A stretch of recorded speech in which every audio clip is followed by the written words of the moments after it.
Honored we are to have all of you join us here at the University of New Hampshire School of Law. What a fantastic turnout. This is my very first 2020, my very first primary in being in New Hampshire, and it is such a phenomenal opportunity. I have never seen a place more civically engaged. We are really how it should be across the country. Thank you. I want to introduce Director John Graby. He is a professor of law here, and he is director of our Redmond Center, responsible for this partnership with the A.C.L.U. Thanks, John. Thank you very much, Megan. So as Megan just shared, my name is John Graby, and I direct the Warren B. Redmond Center for Justice, Leadership, and Public Service here at the law school.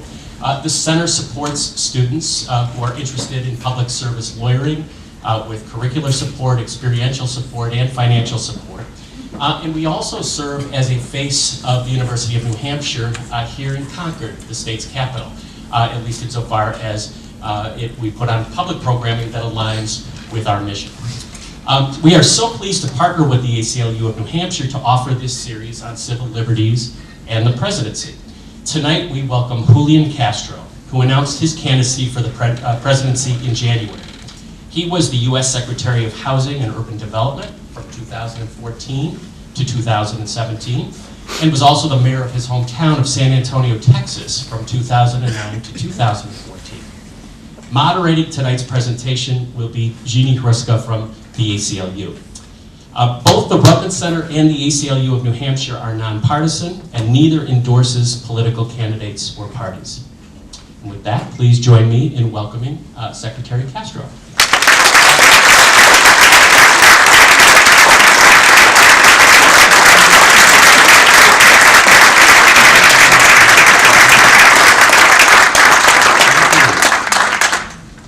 Hello, good afternoon. First of all, thank you, John. I also want to say thanks to the Dean of our law school, Dean Carpenter, who I know is here.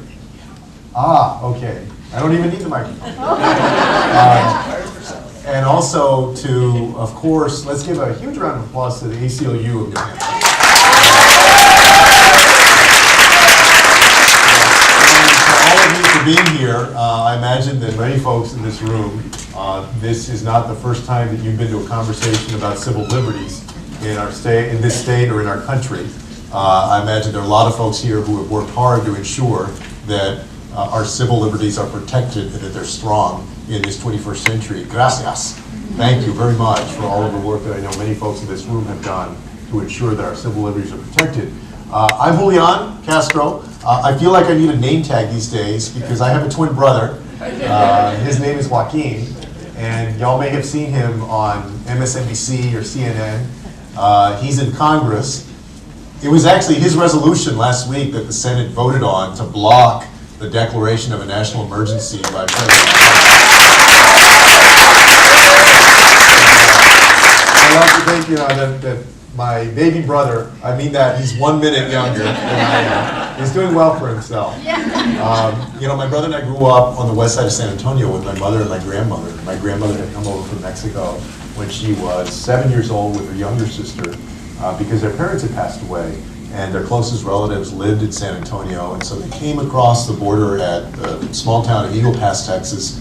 She ended up on the west side of San Antonio, never finished elementary school, and so she worked as a maid or took in a babysitter, and raised my mom as a single parent.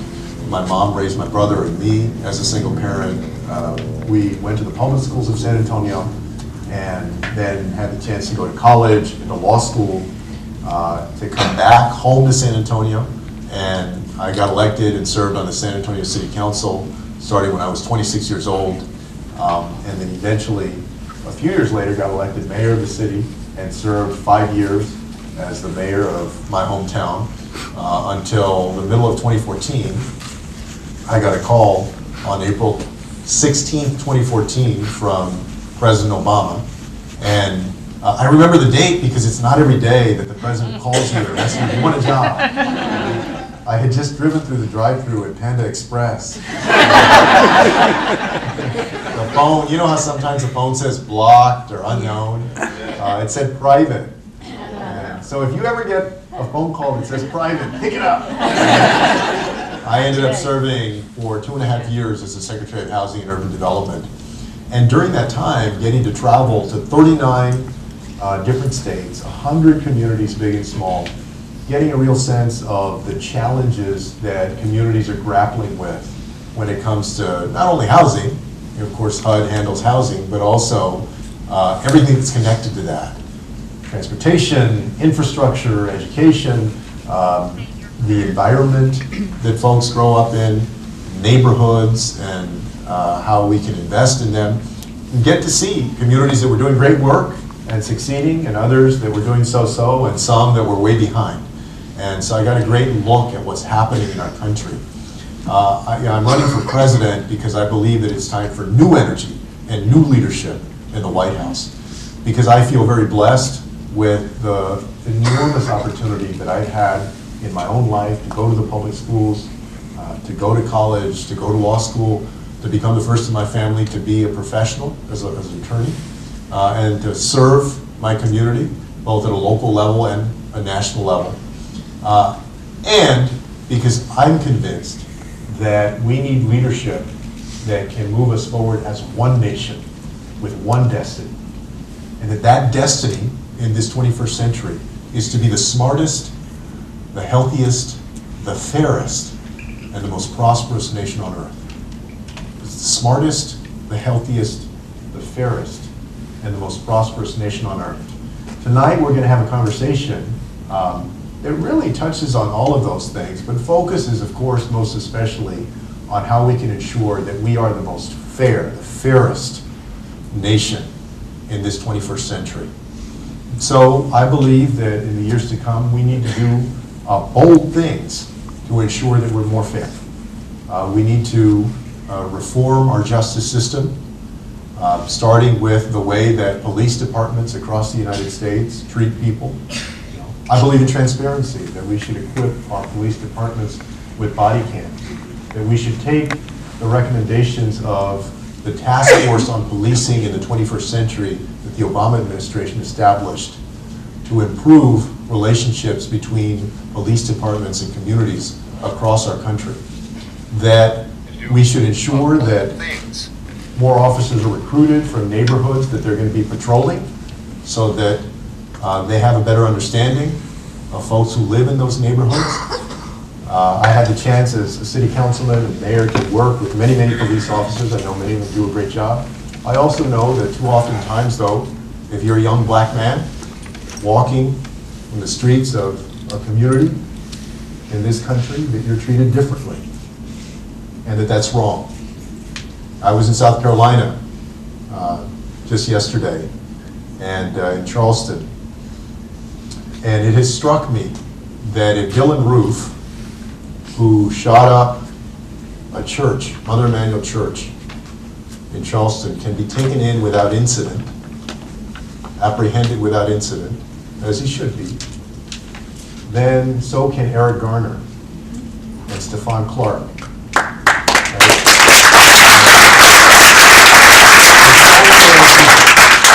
And so, starting with how our police departments interact with citizens across this country, and non-citizens, by the way, we can do better.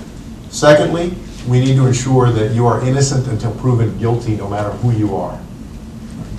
We need to reform our bail system. I know we're going to have a conversation about that. We need to invest in our public defender system so that instead of being completely overworked with too many cases and sometimes the wrong incentives to have clients lead to a charge, that our defense counsel actually are able to fully and adequately and well represent their clients, no matter what state you live in, whether you're in my home state of Texas, here in New Hampshire, in California, or wherever you are. I also believe that we need to decriminalize some of the things that have clogged up our criminal justice system, like marijuana.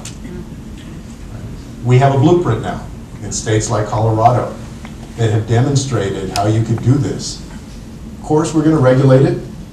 Right? We need to regulate it sensibly so that it can be used safely. But we've seen that that can be done. And I was heartened the other day to see a poll that suggested that something like 85% of people under the age of 35 already support the legalization of marijuana. And folks older than that as well support it in significant numbers. A number of states have already begun this process. I think it's time to do that. We also need to look at sentencing reform. And the recent legislation that was passed in Congress is, I think, maybe appropriately called first step legislation. We need to build on all of those things. So I look forward tonight to having that conversation of how we can create the fairest nation on earth in this 21st century. And our civil liberties have always been one of the things that distinguishes this great nation of ours, that all of us cherish, whether it has been free speech or the exercise of religion or fighting for civil rights. I grew up with a mother who was involved in the old Chicano movement, the Mexican-American civil rights movement of the late 1960s and early 1970s. She ran for city council when she was 23 years old in 1971 with this slate called the Committee for Barrio Betterment. And their whole agenda was to make sure that all neighborhoods in San Antonio were well invested in for simple things like drainage and streets and public safety. All of them lost. There were 4 candidates. At that time, very few women and very few people of color could actually win because there were no single-member districts. You know, you had to run at large. And but even though they lost in April of 1971, when she was asked by one of the reporters from a local newspaper about their defeat, she said, "Oh, we'll be back." And 30 years later, when I was 26, in 2001, I got elected as the youngest city council member in that city's history at that point. That didn't happen by accident. It happened because generations of folks have fought to make progress in our country so that we extended our civil liberties and the ability to prosper to people no matter who they are.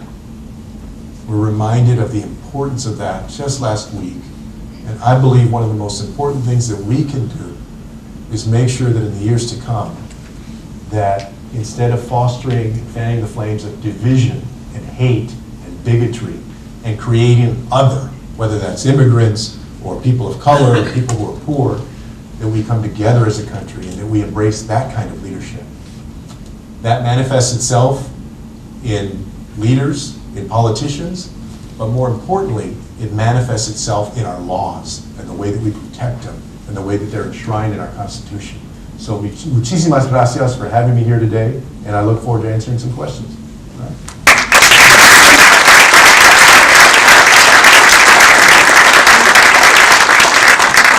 Thank you, Mr. Secretary. There you are. I was waiting for somebody to give me direction on what's next. So thank you everybody for coming tonight. We have a combination of questions that you have submitted in index cards, and I know there are a number of people who want to ask questions in person. So we will start with an easy one, what we think of as an easy one, which is, do you support repealing the Patriot Act? Yeah, I do. Easy. I think that that piece of legislation was a product of a moment in time where I can understand the intention of it, but I believe that we went overboard, that Congress went overboard. And we'll talk about privacy, I'm sure, in the context of 21st century technology and social media and our tech companies, but I believe that we can take a longer term view that is more in keeping with the spirit of our Constitution and the letter of our Constitution than that bill. Excellent. I do think privacy will come up again tonight. If you are asking a question from the audience, I would ask that you stand up and do speak very loudly. This room, actually, the acoustics are pretty good, but do speak up. Show of hands, who has questions? We'll start right here in the front. Sorry, I understand that Dreamers is not their fault. They got here illegally. But probably the way we get in, the approach that we get in path to citizenship, a lot of people don't understand why we get given the citizenship when they came illegally. Maybe if we approach it as maybe give them temporary status, give them a green card, and maybe 10 years later they can get the citizenship, maybe people will approve that better and understand why they get in the citizenship. What do you think Yeah, about no, that? thank you for the question. Oh, okay. Well, that's right. I always forgetting that today. Thank you very much for the question. This question is about Dreamers, and I think the vast majority of Americans believe that we should find a way to ensure that Dreamers can stay here in the United States. We have 800,000 Dreamers across the country, about 200,000 of them in my home state of Texas. These are folks who are young, who many times have been in school, doing well, some of them serving in the military, working, many of them protected by DACA. And the question is, for the future, how do we ensure that we can protect them? And the point that you brought up is that sometimes people may not support automatic citizenship. What I believe in is a pathway to citizenship. I think that we can negotiate around what that looks like. I think both for Dreamers and for the 10 to 11 million undocumented immigrants who are here, if they haven't committed a serious crime, all right, if they have committed a serious crime, then I don't think that this applies, but if they haven't committed a serious crime, then I believe that we should put folks on a path to citizenship. What that looks like in terms of the number of years, I believe will be a subject of negotiation. That was true in 2013 under the Comprehensive Immigration Reform legislation. And I have no doubt that there will be steps to that. So I take your point, but I do think that folks should be able to get on a path to citizenship. Let me also say, because people often ask, they say, look, why are you talking about path to citizenship for undocumented immigrants? What about the legal immigration system? My family, they say my uncle or a cousin of mine or my spouse, they went and they applied for legal citizenship. And I understand that sentiment. These two things are not mutually exclusive. Legal immigration system, to speed it up, to accelerate it, to make sure that we can harness talent from around the world in different ways, but then also compassionately and humanely deal with the 10 to 11 million people who are here who are undocumented, who have not committed a serious crime, which is the vast, vast majority of people. And I don't agree with the false choice that this president has presented. Either we're going to have border security or we're going to be compassionate and humane and deal with undocumented immigrants in that way. We can have strong border security and also compassionately deal with the undocumented immigrants who are here and create a pathway to citizenship. One of the things that's given me real hope in the last year was that on Father's Day, I went down to this place called the Ursula Processing Center, which is in McAllen, Texas, on the border of Texas. And I was there to join activists to protest the family separation policy. This Ursula Processing Center is a place where they're physically separating little kids from their parents, which I think is completely the wrong policy, is antithetical, completely against what we are, who we are as Americans, or who we should be. What gave me hope, though, was that the activists who were there were from all different backgrounds. They looked completely different, from different parts of the country, different backgrounds. They brought different views to the table, but it showed me in that moment that the values that we share as Americans transcend skin color or what part of the country we come from. They bring us together. And it's in that spirit that I believe in 2021 that at 12:01 p.m. on January 20th, we're going to have a Democratic president, a Democratic House, and a Democratic Senate. And the lesson of 2009-2010 with regard to immigration reform is don't wait. If I'm president, we're not going to wait.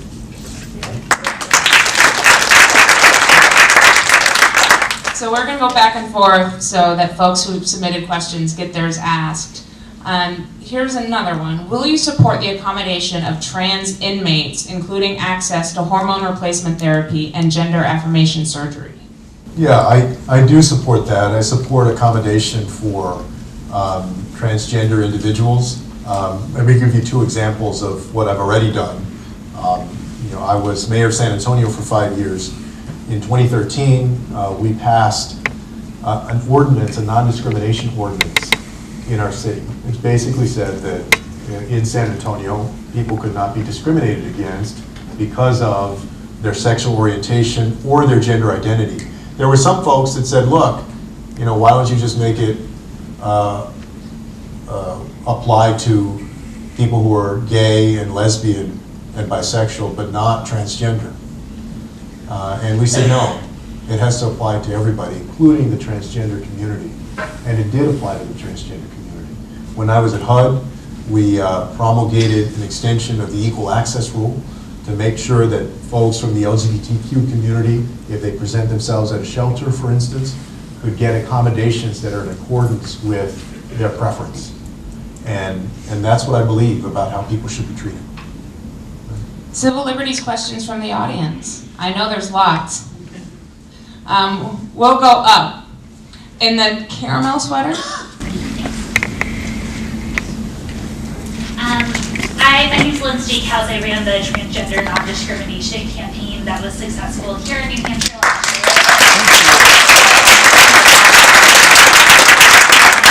year. Really appreciate everything that you just said. I'm a non-binary transgender person, meaning that I was born and raised as a girl, but I just feel like a person. And New Hampshire's on the verge of passing a bill that would allow people to have an X gender marker on their driver's license. Is that something that you would support on the federal level? Yeah, it's a great question. I have not seen that legislation, but that sounds like something that I could be supportive of. I believe that that people should be allowed to identify as they prefer to identify. As you know, a lot of folks in our society are still catching up with that notion, right? But I do think that we have many, many good-hearted Americans that want to do the right thing in terms of ensuring that people can identify the way that they're most comfortable with. And, just as importantly, that we remove the stigma that too often is attached to somebody choosing an identity that is different from what people are normally used to.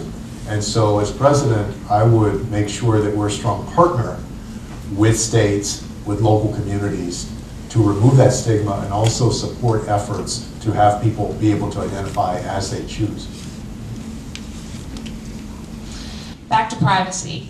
This is an issue that has come up in a number of these conversations, which is in this 21st century, more and more personalized data is online, right? Whether it's with Amazon or Google. So the question is, how would you handle companies that exploit consumers' personal data? Yeah, that's a great question, and it's something that affects everybody in this room, I'm sure. You have a cell phone, a tablet, you have an email account. To a lot of Americans, it's scary. That these companies have more granular information on you and your preferences and are able to track exactly what you've been looking at online, what you've been buying, the pages that you've been visiting, personal information about you, the content of emails, the location that you've gone, right? If you had your cell phone with you, the locations that you've gone.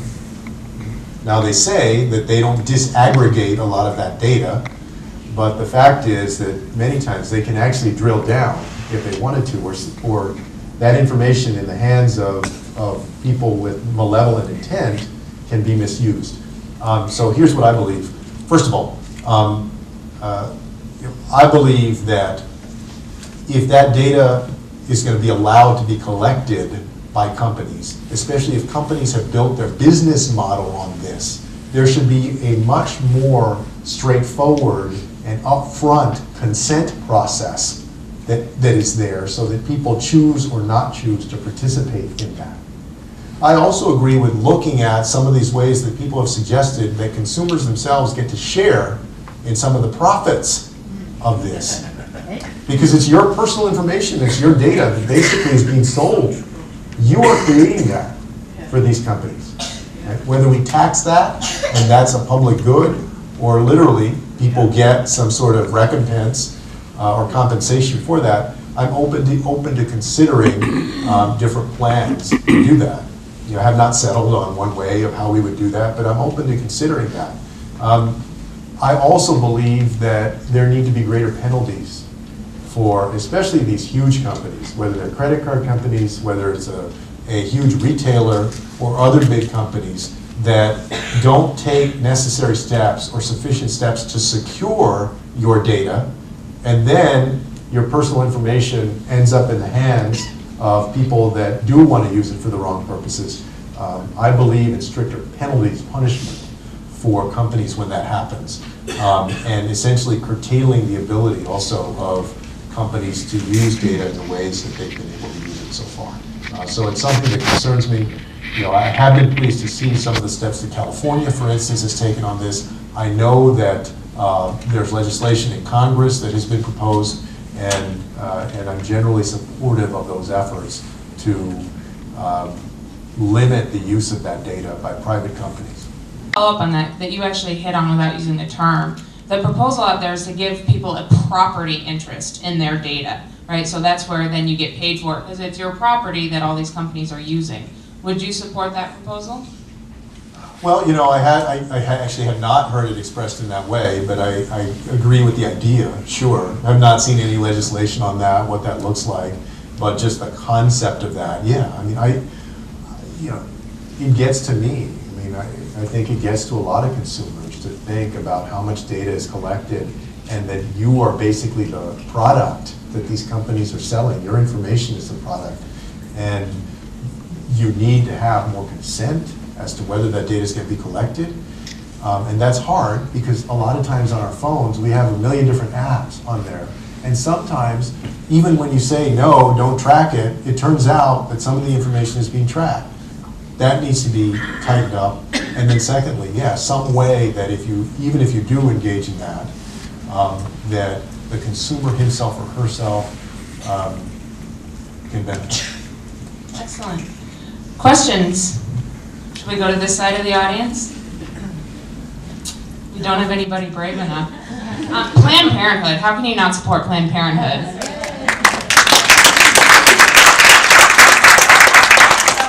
I believe that the way that we speak about abortion and people who get abortions is a large contributor to restrictive state laws. So as you're campaigning, or how do you and how will you speak about abortion in a way that will reduce that stigma or at least not contribute to it? Yeah, no, you know, when I announced on January 12th, one of the things that I said was that we need to protect a woman's right to choose, including because reproductive health care and freedom is an economic issue in the 21st century.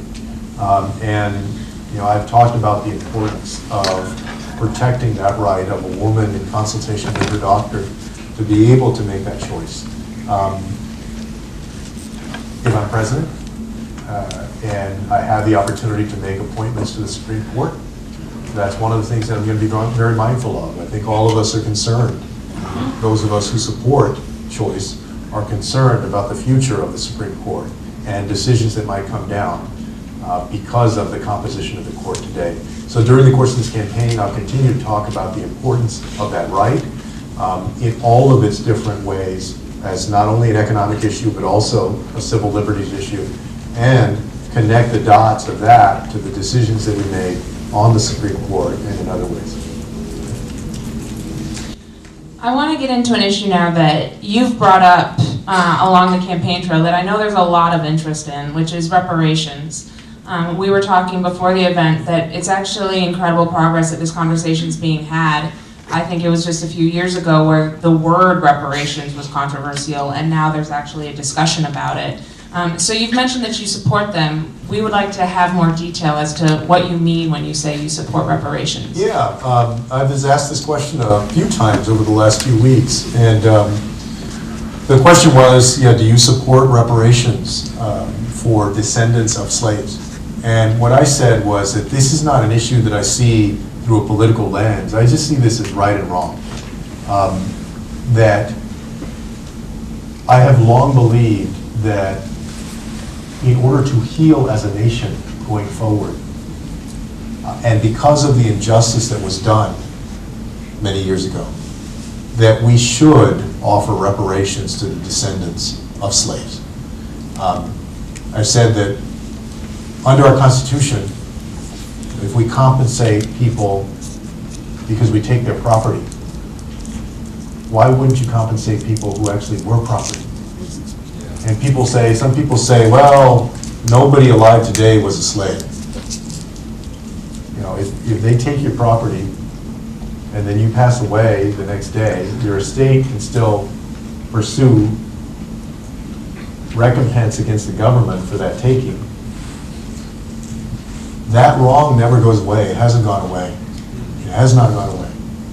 So what I support is legislation that Sheila Jackson Lee has introduced that would both appoint a commission and create a study on reparations and how that might best be done. I think that this is not something that if we do it, that should be done by one politician, one person. It would have to be a process that brings people together, a task force or commission of people from around the nation that understand this, that have the respect of different communities within the United States, that as part of that process, we can heal as a country. Some people say, hey, Julian, you've talked a lot about the future, that you're about the future. Then if you're about the future, well, why are you talking about this past? It's not just the past. It very much impacts us today. And importantly for our country, if we were able to do this in a good way, in the right way, I think that this would be tremendously beneficial to our future as a country. Because that original sin of slavery, in so many ways, and the discrimination that followed it, still impacts the heart and the soul and the everyday experience of not only communities of color, but also, I think, of white people in this country. And that if we could come together and address this once and for all, I believe that we would be better off as a country. And that's what I've told people.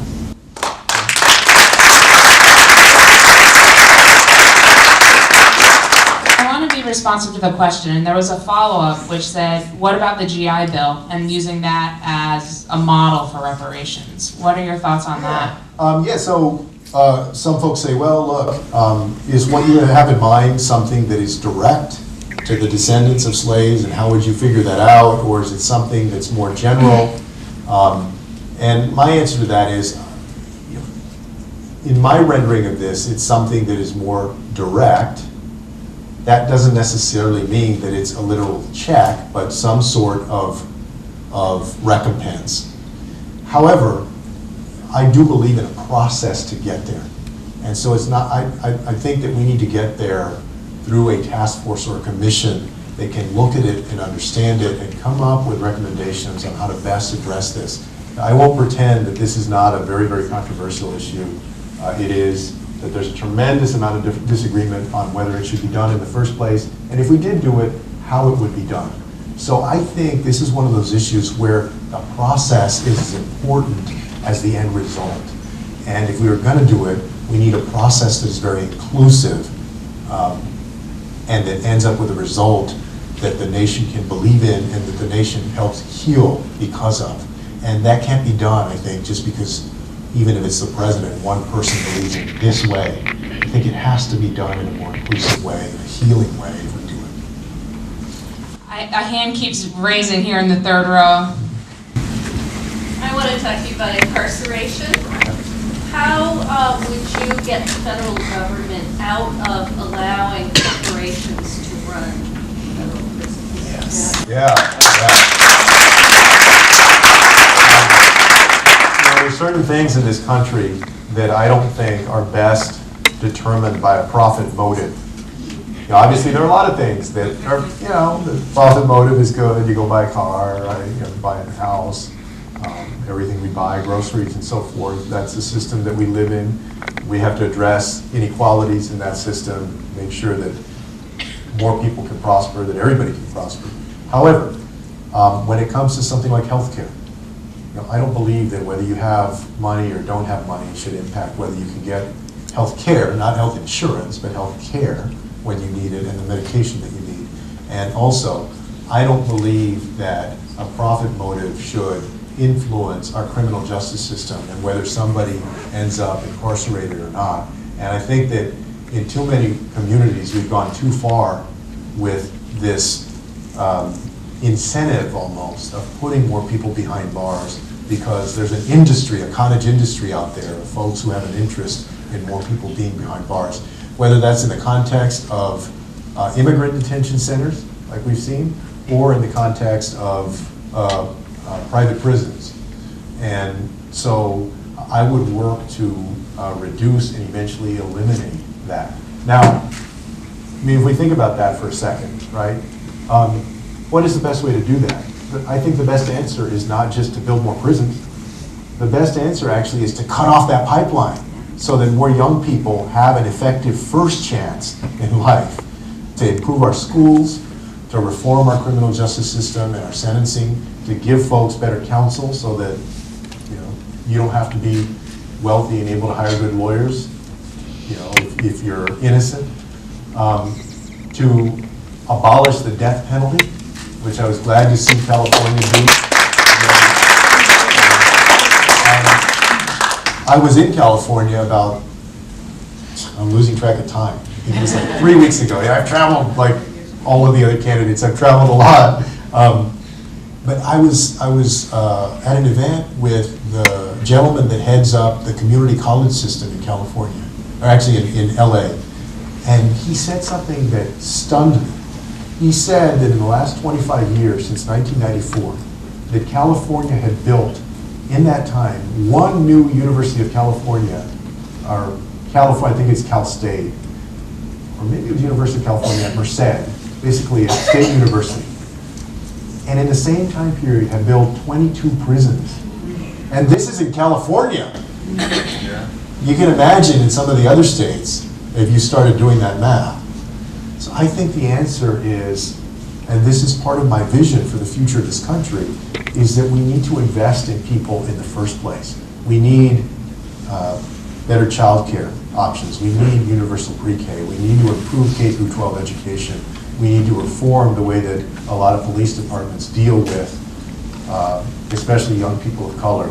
We need to improve the sentencing in our nation, in our states. We need to improve the whole system so that we don't have to go build a whole bunch more public prisons in the future. And we can reduce and eventually eliminate those private ones. I'll make one plug, which is we're really close to repealing the death penalty here in New Hampshire. So if y'all haven't called your senator and your state rep a dozen times, that's your homework assignment after today. And then we actually have a really good follow-up question to that, which is, do you think it's acceptable to replace physical jails with virtual jails through mass surveillance of targeted local communities?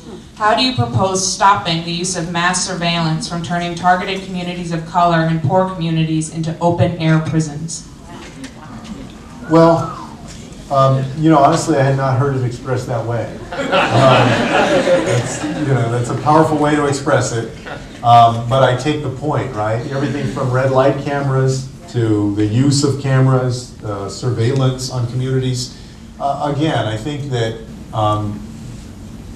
that there are better ways to engage communities to help both keep them safe and make sure that the people within those neighborhoods can prosper than to create this kind of police state, whether it's an actual physical police state or a virtual police state. And I just think the way that we do that is to curtail any incentive that we would offer for local governments to go too far, right? I do think sometimes, of course, surveillance is appropriate, the ability to monitor and so forth. I agree with some surveillance, like body cameras for police officers. I think they help both police officer and also somebody who's being apprehended sometimes when an officer crosses a line. But I do not agree with the over-surveillance and sometimes over-harassment of communities, especially poor communities and communities of color in this country. And so this is a new way that the issue has been presented to me, but I understand the spirit of it and look forward to learning more about it. I think it's an interesting question based on the earlier question about corporations using our personal data, which is law enforcement uses that same data, right? They can track your cell phone, they can use facial recognition. So where's the balance between law enforcement and personal privacy? Well, I think that there should not be a presumption of guilt sometimes that is already worked into the system, right? And so I think that people are innocent until they're proven guilty, or there's a search warrant process that law enforcement must go through, right? And they have to have some reason, legitimate reason, to be able to conduct a search. And so I think that we need to be very careful about going over the line just because it is virtual and it's not a physical search of somebody's property. And I applaud a lot of the judges around the country who have helped us protect this civil liberty and have spelled out in the 21st century what the Fourth Amendment means, right? Because there's some updating, some adjusting, some transitioning that people are having to do in the jurisprudence of this. And so I applaud those judges that have done that. And I tend to side on being careful about that and enshrining privacy in the individual liberty. Questions? Thank you for being here tonight for this important conversation, Mr. Secretary. Are you sure you want to be president? You don't have any gray hair. I think the other day somebody said, somebody on Twitter, people always say a million things on Twitter. They said, I see you with that fake gray hair. I said, no, I earned this. I barely have any, but it's mine. Yeah. My question is actually really an age-old question. I have 3 teenage boys, and the internet sort of scares me a little bit. How do we balance free speech? How do we protect free speech, but at the same time guarantee civil discourse? So I'd be interested in your thoughts on that. Thank you. I know that this is one of the hottest issues on college campuses, for instance, these days, and also, just in general out there. I saw a news report today that didn't get to read the case, but about a federal court that just ruled again that somebody can stick the middle finger, even, I think, a law enforcement officer or somebody else, and that's considered free speech. Folks will remember, for those of y'all that have gone to law school, right, that case of the guy wearing the jacket about the draft and with the expletive. And I believe a lot in free speech. What I also believe in is the ability of each and every person to be able to live up to their potential. And it's when those two things come into conflict that we have the biggest challenge. I tend to err on the side of free speech. At the same time, I think all of us are very keenly aware that today, for instance, whether it's on Twitter or other platforms, you have folks that are spreading hate, that are embracing ideologies that sometimes have prompted things like happened in New Zealand, right? Or the shooting that happened in the Mother Emanuel Church in Charleston. And so I do think that these platforms like Twitter and Facebook can get better about regulating that. These protections, right, are protections of the state. The state cannot infringe on free speech. That does not mean that every person with the most bigoted or hateful opinions should be able to recruit folks on a platform like Facebook, especially if they begin to talk about taking action or encourage others to take action. That classic formulation of shouting fire in a crowded theater, whether that's physically in person or online, I think that the more dangerous that becomes. How do we draw that line? You know, I would be lying to you if I told you that I could give you a recitation of that precisely in every way right now. But I do think that we protect free speech, but we also have to be vigilant about these voices of destruction and of bigotry that are using platforms that are new to us in unprecedented ways that have also created violence. And I think that these platforms need to be sharper about regulating that without stifling the ability of people to express themselves. I don't believe that just because somebody expresses a bigoted thought, that that person should be automatically shut down. Because the truth is that bigotry exists in our world. At the same time, we have to recognize that that also has an impact on people within a community. And they need to be able to live up to their potential. So to me, it's a matter of protecting free speech, but not allowing it to go past violence or harm against others. One topical question that's coming up, which is where the 2020 census is coming up, which means that states are going to be redrawing district lines soon. And we have an initiative actually here in New Hampshire for an independent redistricting commission. And the question is, what are your thoughts on how we ensure fair redistricting? It's a great question, and I hope New Hampshire does it. The last count I saw was that there were 13 states, and after the 2018 elections, there may be more states that actually have this nonpartisan, independent, or bipartisan commission form of redistricting. People often ask, they ask me today, I'm sure they're asking all of the candidates, they say, what are you going to do to help bridge this division that exists? Everything is so polarized today. And President Obama was a good example, I think. President Obama oftentimes would not even say the word Republican. Y'all may remember this, right? Because he wanted to try and bridge this divide. At the same time, what he found was this other side that was bound and determined to make sure that they opposed him at every turn. And you find folks that, that guy that yelled, "You lie," Joe Wilson, remember that in the middle of the State of the Union? And then he raised like $1 million in the next couple of days after that.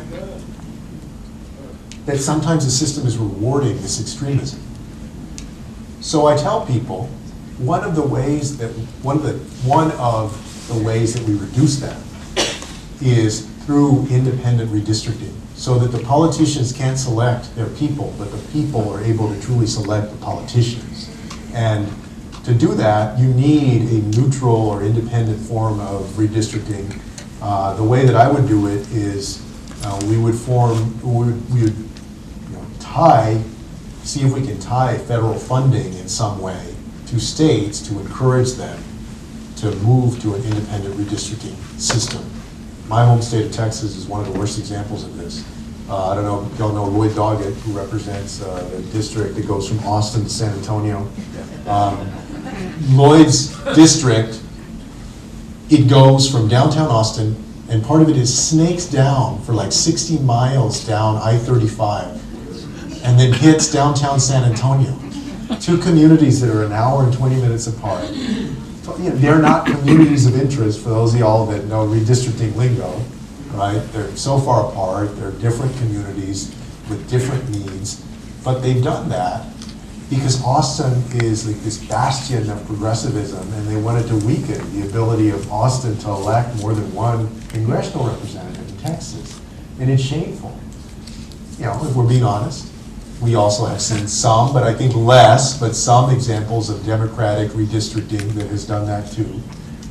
I think you just need to make it independent. And I also believe, as somebody who is a Democrat, that if we do that, I actually think the Democrats are going to come out ahead. Because when people hear the ideas, when people are not encouraged to be on the extremes, I actually like our chances with the ideas and proposals, the aspirations that we have for our country. We have time for just a couple more questions, so I really want to give audience members a chance. Yeah. civil liberties are being challenged in the name of security, I feel. For example, one of my colleagues in ministry in the United Church of Christ, her passport has been flagged so that she cannot do humanitarian work in Mexico anymore. This recently happened.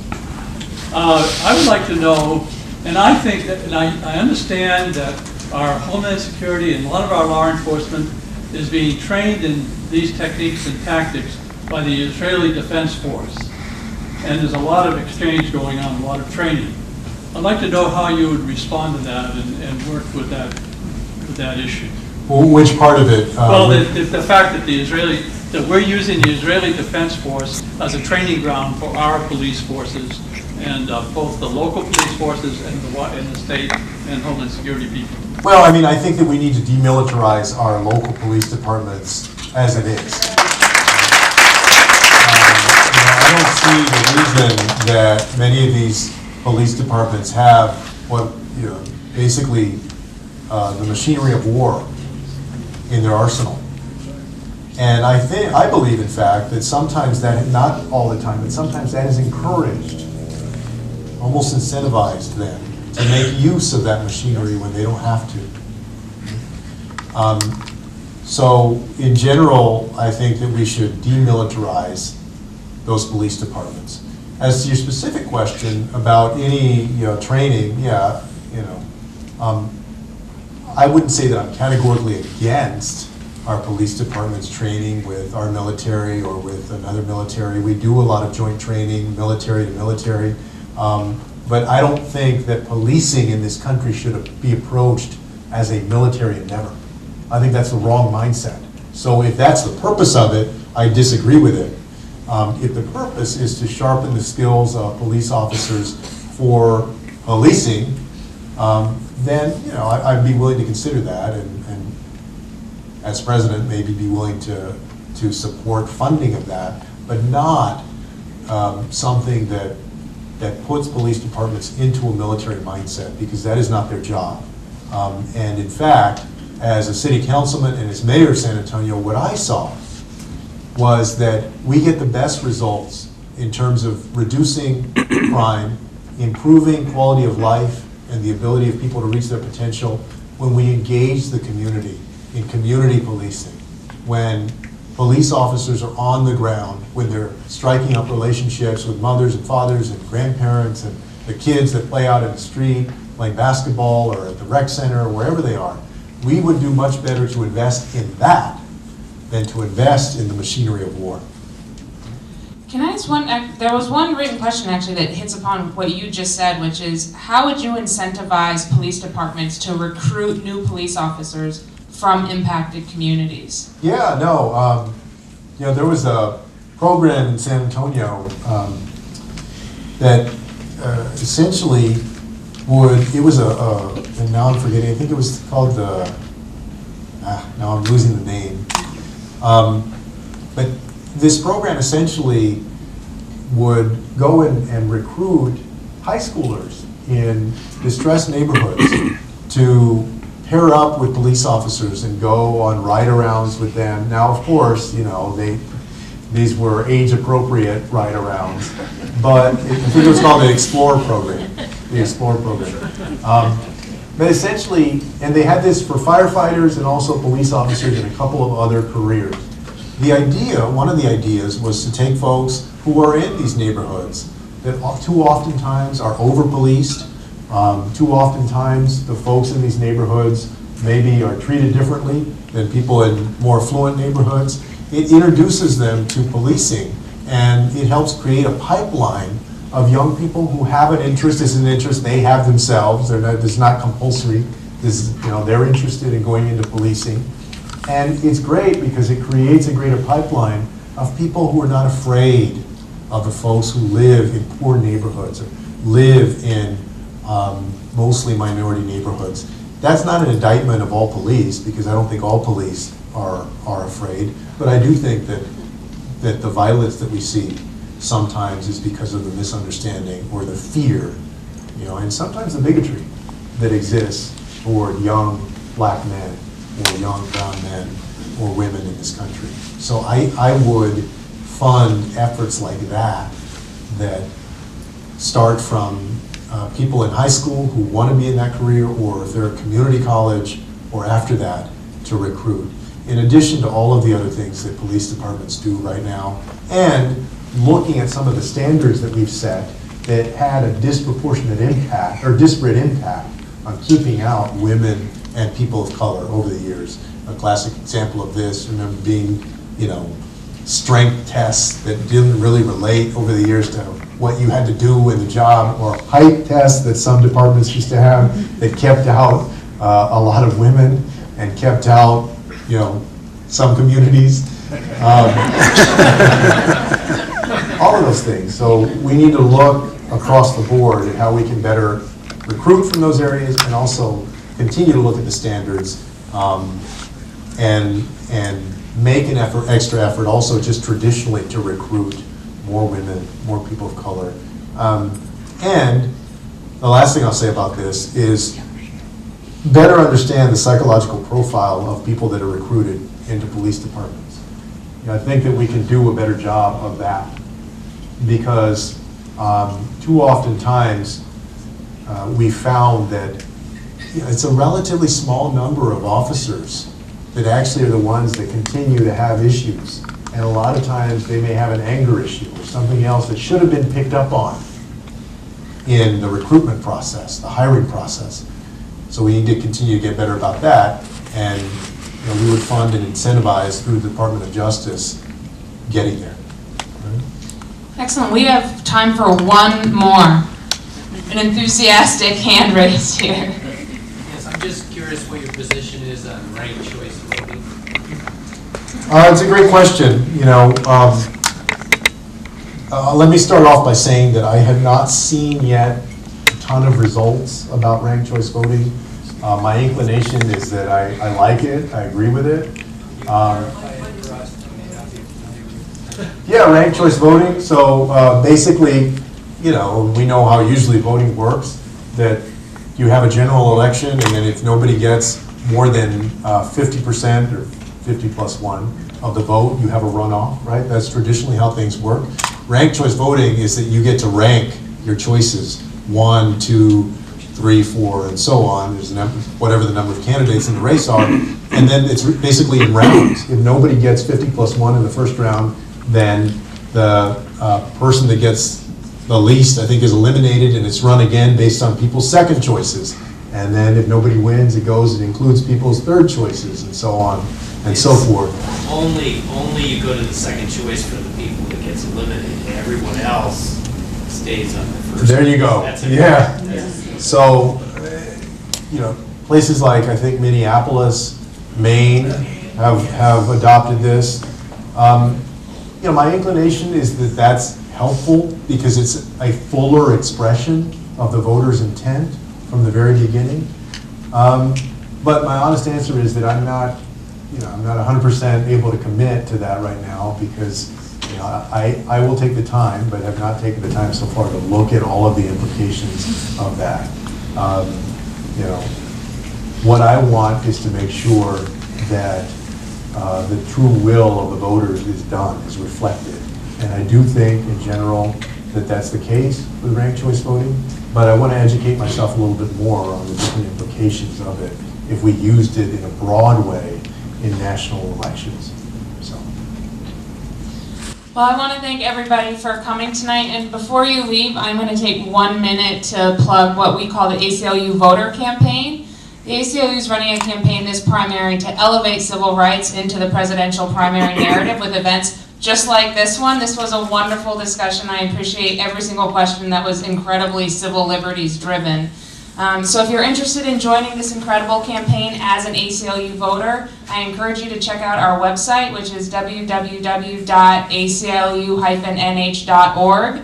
We also have a number of organizers that are around the room. You're welcome to say hi to them. They would love to sign you up to volunteer with us. And please keep an eye out. We'll be doing more of these candidate series as candidates come through our state. So please help me in giving a round of applause.